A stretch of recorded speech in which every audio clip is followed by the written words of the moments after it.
When we transition a customer from Oracle's maintenance to Spinnaker's third-party support, we have a multi-phase approach to it. We start with an onboarding call where we introduce you to the team. You're assigned an account support lead. You're assigned engineers from each product vertical that you're running. You're assigned a customer success manager.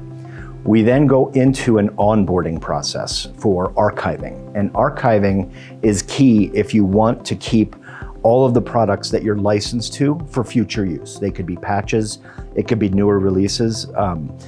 Any of the material that you can access on My Oracle Support, we will do that for you on your behalf. And it's stored on a server in your location.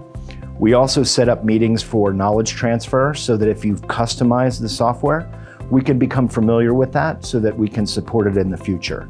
Then you transition into enter a ticket whenever you want. You can use our portal, the Jira portal. You can use the 800 number, or you can reach out directly to your ASL or functional leads via email or phone to get support and help.